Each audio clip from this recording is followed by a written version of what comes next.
Salam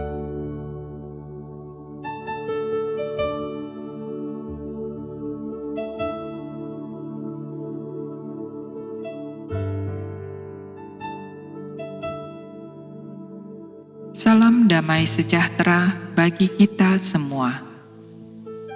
Bacaan Injil hari ini, Rabu, 29 April 2020, dari Kisah Para Rasul, pasal 9, ayat 23 sampai dengan 43. Beberapa hari kemudian, orang Yahudi merundingkan suatu rencana untuk membunuh Saulus. Tetapi maksud jahat itu diketahui oleh Saulus. Siang malam orang-orang Yahudi mengawal semua pintu gerbang kota supaya dapat membunuh dia. Sungguh pun demikian, pada suatu malam murid-muridnya mengambilnya dan menurunkannya dari atas tembok kota dalam sebuah keranjang.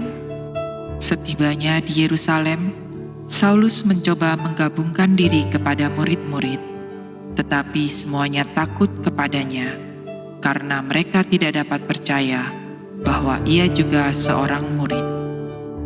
Tetapi Barnabas menerima dia dan membawanya kepada rasul-rasul dan menceritakan kepada mereka bagaimana Saulus melihat Tuhan di tengah jalan, dan bahwa Tuhan berbicara dengan dia, dan bagaimana keberaniannya mengajar di Damsyik dalam nama Yesus. Dan Saulus tetap bersama-sama dengan mereka di Yerusalem, dan dengan keberanian mengajar dalam nama Tuhan.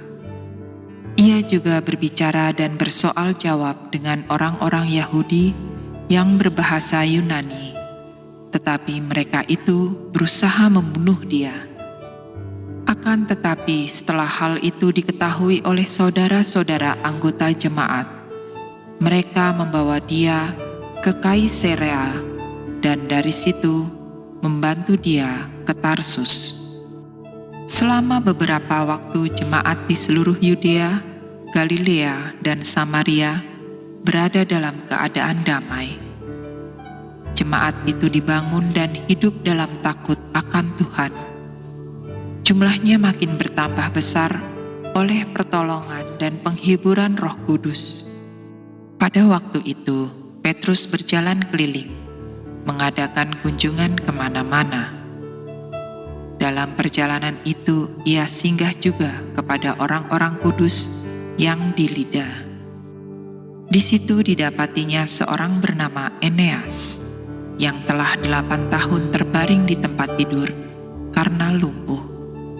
Kata Petrus kepadanya, "Eneas, Yesus Kristus menyembuhkan engkau. Bangunlah dan bereskanlah tempat tidurmu." Seketika itu juga bangunlah orang itu. Semua penduduk Lida dan Saron melihat dia, lalu mereka berbalik kepada Tuhan. Di Yope ada seorang murid perempuan bernama Tabita, dalam bahasa Yunani Dorkas. Perempuan itu banyak sekali berbuat baik dan memberi sedekah. Tetapi pada waktu itu ia sakit lalu meninggal, dan setelah dimandikan, mayatnya dibaringkan di ruang atas. Lida dekat dengan Yope. Ketika murid-murid mendengar bahwa Petrus ada di Lida, mereka menyuruh 2 orang kepadanya dengan permintaan, "Segeralah datang ke tempat kami." Maka berkemaslah Petrus dan berangkat bersama-sama dengan mereka. Setelah sampai di sana, ia dibawa ke ruang atas, dan semua janda datang berdiri dekatnya, dan sambil menangis, mereka menunjukkan kepadanya semua baju dan pakaian yang dibuat Dorkas waktu ia masih hidup.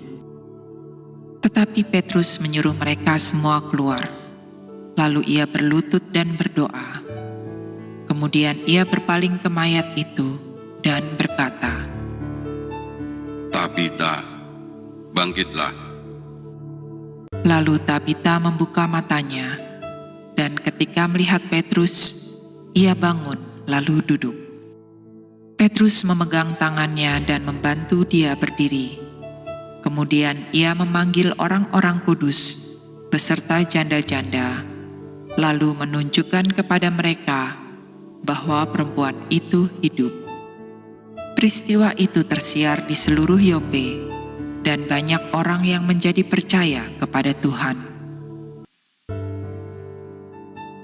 Kemudian daripada itu, Petrus tinggal beberapa hari di Yope, di rumah seorang yang bernama Simon, seorang penyamak kulit. Demikianlah sabda Allah. Syukur kepada Allah. Amin.